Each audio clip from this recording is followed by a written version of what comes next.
Olá pessoal, sou o pastor messiânico Jonathan e agora estaremos hoje dando início a uma nova série aqui no canal, que essa série tem por título Entendendo as Cartas Apostólicas. Então hoje nós iremos tratar de cada carta apostólica, né? Mas será de uma forma bem detalhada, porém não vai dar para tratar todas elas, pois isso aqui é um vídeo para o YouTube, não uma entrevista 24 horas. Mas iremos dentro dessa série, né, como eu disse, é uma série, haverão vários vídeos para terminarmos essa série. Hoje estaremos dando um início de forma mais aprofundada na Epístola aos Romanos, na carta do apóstolo Paulo escrevendo a Roma. Ok? Então, vamos dar início hoje aqui. Romanos, capítulo 1. Esse estudo, para que ele não fique muito longo, será feito capítulo por capítulo, ok? E vamos entender um pouco as coisas que o apóstolo Paulo tem para falar aqui. No capítulo 1 da epístola, da carta que ele escreve a Roma. Vamos lá. Paulo, servo de Jesus Cristo, chamado para apóstolo, separado para o Evangelho de Deus, o qual antes prometeu pelos seus profetas nas Santas Escrituras, acerca de seu filho, que nasceu da descendência de Davi, segundo a carne. Perceba que o apóstolo Paulo diz que Cristo, ele tem o DNA de Davi, né? Ele tem o sangue de Davi dentro de si. Então, em seu corpo, sim, corre o sangue do rei Davi. Ou seja, de certa forma, ele é descendência de Davi aqui, né? Em toda essa história. E ele deixa bem claro, não é apenas uma descendência espiritual, mas sim uma descendência carnal. Mas isso nós iremos explicar em um outro vídeo, como ele quer realmente falar acerca da descendência do Cristo aqui, né? Porque existe uma questão aí, um debate muito forte entre os estudiosos das Escrituras, né? E muitos dizem que Maria é da tribo de Levi e que se Cristo nasceu de Maria, seria impossível ele ter o DNA de Judá, não é? Da tribo de Judá. Porém, quando vamos estudar um pouco mais, veremos que sim, Maria, ela tem ligação sim com a tribo de Levi, enquanto José, ele tem ligação com a tribo de Judá, que é a qual o escritor aos Hebreus, que possivelmente é o apóstolo Paulo, ele declara que Cristo, ele veio da tribo de Judá e não da tribo de Levi. Então, a ligação que Cristo teria, na verdade, com José, seria mais uma ligação sanguínea, o que, na verdade, isso é algo muito difícil de ser engolido pelo cristianismo da atualidade, né? Por conta de todo o nascimento virginal, milagroso do Cristo, isso causa muita repulsa, mas que, na verdade, o apóstolo Paulo deixa claro que, sim, Cristo tem ligação sanguínea com a tribo de Judá. Então essa ligação sanguínea ela só pode vir apenas por parte do seu pai, que na verdade era Yosef, José. Agora vamos ver aqui, no versículo 4 do primeiro capítulo da Epístola aos Romanos, diz assim: declarado Filho de Deus em poder, segundo o Espírito de santificação, pela ressurreição dos mortos, Jesus Cristo, nosso Senhor. Então perceba que ele deixa bem claro que através da ressurreição dos mortos, Cristo foi declarado Filho de Deus através do poder do Espírito de santificação. Olha que coisa interessante. O Espírito de santidade fez com que Cristo fosse Filho de Deus.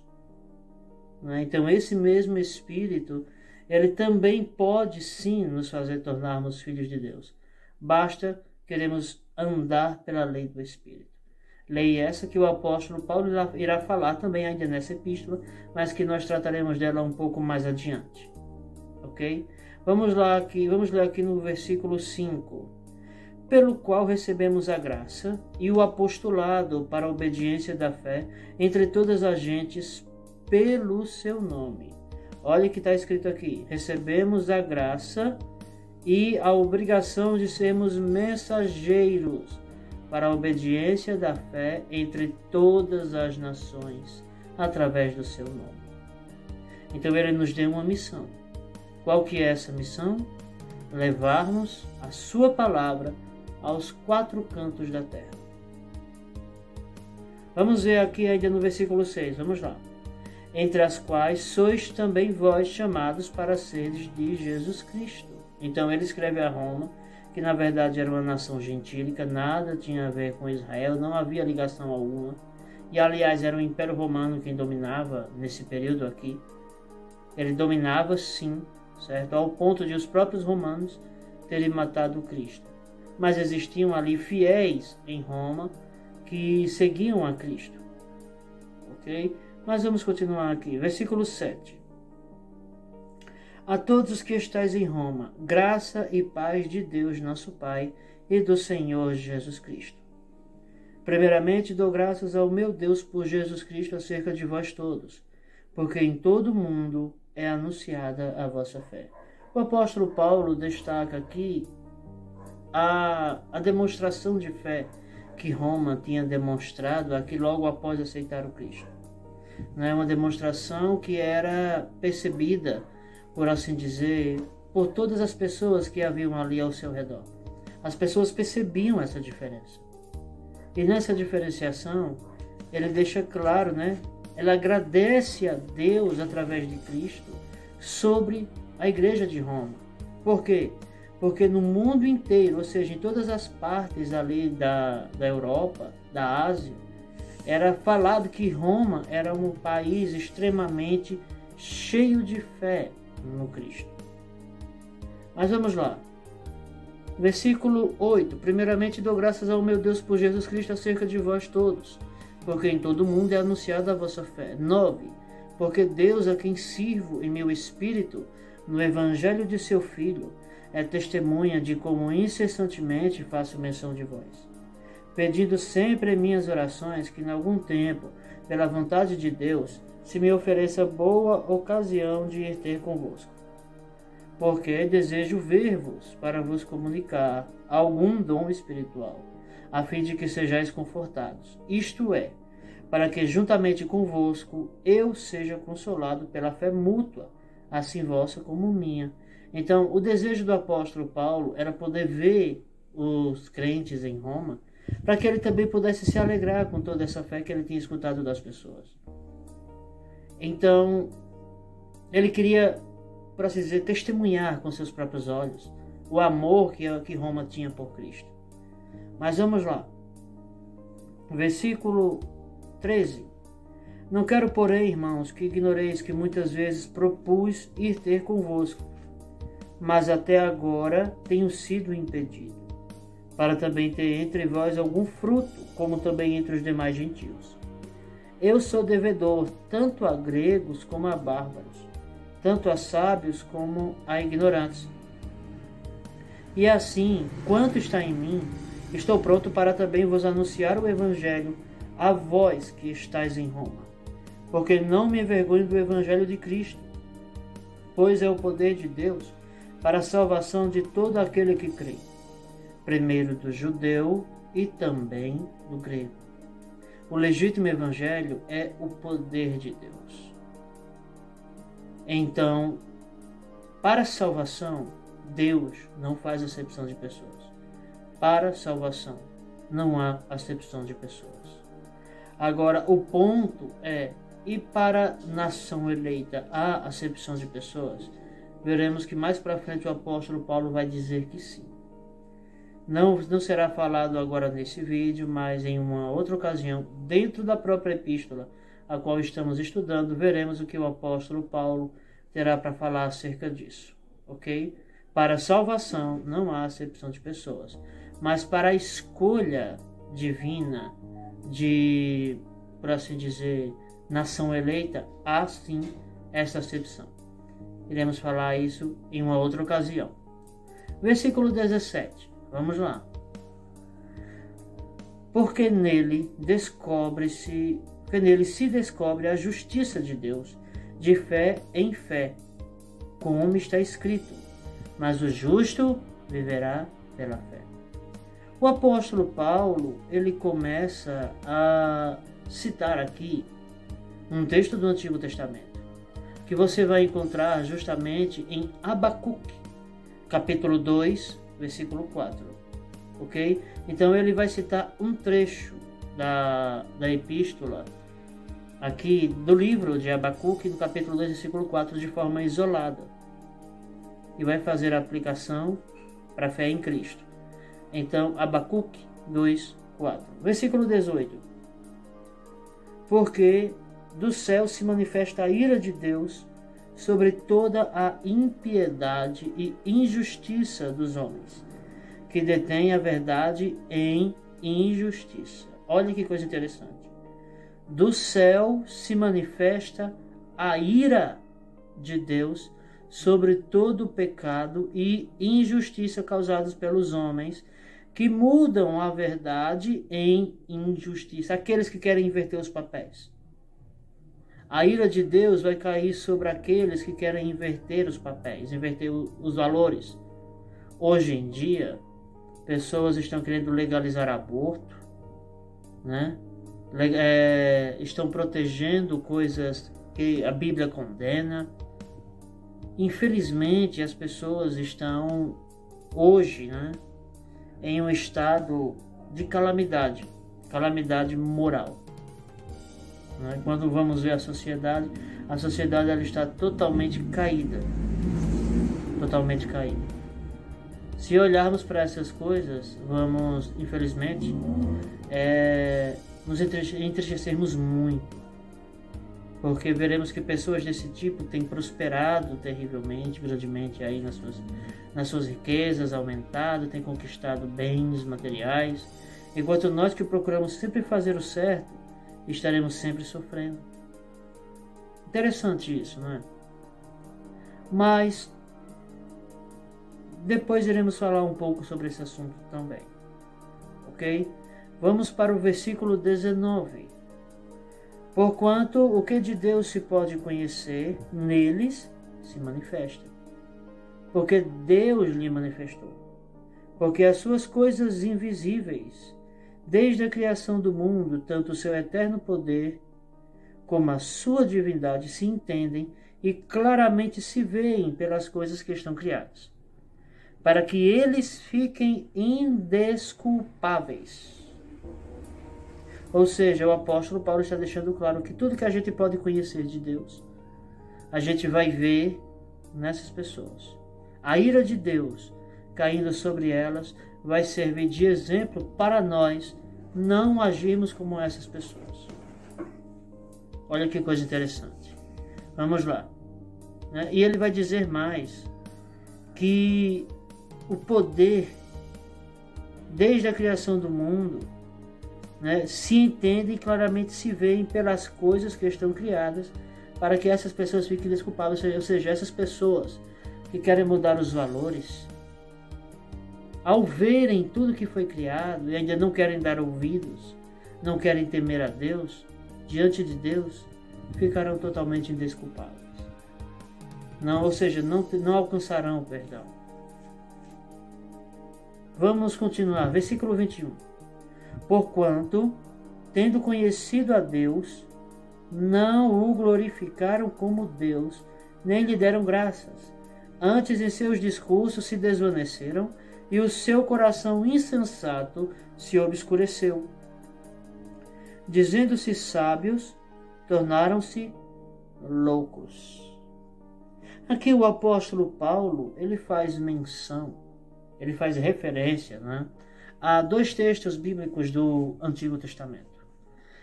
O primeiro deles é Provérbios, capítulo 3, versículo 7, e também Isaías, capítulo 5, versículo 21.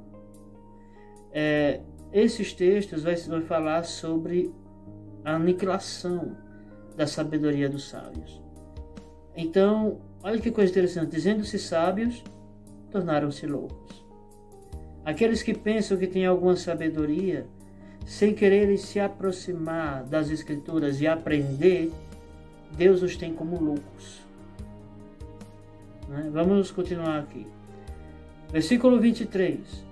E mudaram a glória do Deus incorruptível em semelhança da imagem de homem corruptível, e de aves, e de quadrúpedes, e de répteis. Olha que coisa interessante. Mudaram a glória do Deus incorruptível, ou seja, deixaram de adorar o Criador e foram-se embora adorar a criatura. Versículo 24. Por isso também Deus, olha que coisa interessante, Deus os entregou aos desejos de seus corações, a imundícia, para desonrarem seus corpos entre si. Olha que coisa interessante.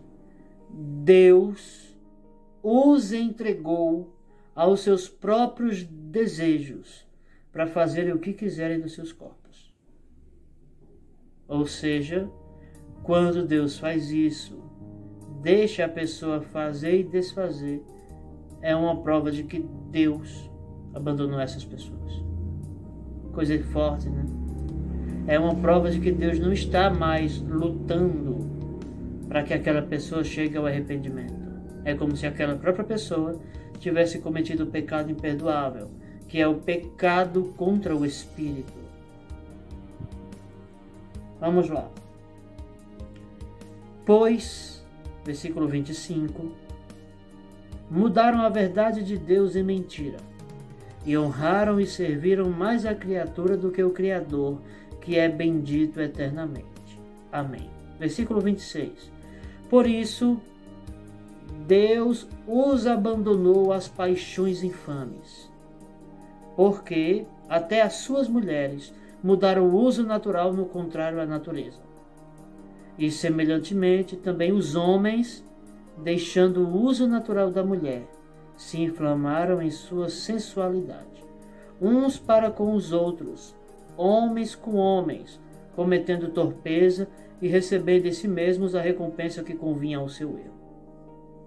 Perceba que o apóstolo Paulo, ele falando aqui no contexto, ele vai dizer assim, vamos voltar para o versículo 25.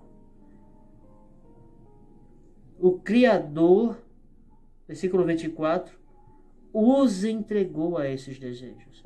Quando o Criador os entrega aos seus próprios desejos, eles mudam o uso natural do sexo oposto e começam agora a se juntar com pessoas do mesmo sexo. Olha o que é que Paulo vai dizer aqui. Isso é uma prova do abandono divino. Olha aí que é uma coisa bem dura, mas infelizmente é o que está escrito. Vamos lá, versículo 26. Por isso, Deus os abandonou às paixões infames, porque até as suas mulheres mudaram o uso natural no contrário à natureza. Versículo 27. Semelhantemente, também os homens, deixando o uso natural da mulher, se inflamaram em sua sensualidade, uns para com os outros, homens com homens, cometendo torpeza. O que é torpeza? Você for parar para ver o significado dessa palavra torpeza no dicionário, significa atos vergonhosos, coisa vergonhosa. Uma coisa torpe é algo altamente vergonhoso. Então ele está deixando claro aqui, né? Homens com homens cometendo coisas vergonhosas e recebendo em si mesmos a recompensa que convinha ao seu erro. Eles mesmos recebem a própria recompensa daquilo que buscam. Versículo 28. Agora, por que isso? O apóstolo Paulo vai responder no versículo seguinte. E como eles não se importaram de ter conhecimento de Deus, Tudo isso simplesmente porque não quiseram aprender sobre Deus. Olha aí, ó. Assim Deus os entregou ao sentimento perverso para fazerem coisas que não convêm. Entende? Deus os entregou a um sentimento maligno para fazerem coisas que não são certas. E o apóstolo Paulo aqui, ele vai fazer referência também a um outro texto do Antigo Testamento, que é o livro do profeta Oséias, capítulo 4, versículo 6. Ok? Vamos para o versículo 29. Estando cheios de toda a imundícia, de toda a iniquidade, fornicação, malícia, avareza, maldade, cheios de inveja, homicídio, contenda, engano, malignidade, sendo murmuradores, detratores, aborrecedores de Deus, injuriadores, soberbos, presunçosos, inventores de males, desobedientes aos pais e às mães, loucos, infiéis nos contratos, sem afeição natural, irreconciliáveis, sem misericórdia, os quais, conhecendo o juízo de Deus, que são dignos de morte os que tais coisas praticam, não somente as fazem, mas também consentem aos que as fazem. Meus queridos, o apóstolo Paulo deixa bem claro que todos que fazem essas coisas são dignos de morte. É uma coisa um pouco delicada de ser falada aqui, né? Mas tenho certeza que isso aqui é simplesmente para a sua própria edificação. Que Deus abençoe a vida de todos vocês. Fiquem com Deus. Em nome do Senhor Yeshua, Deus abençoe.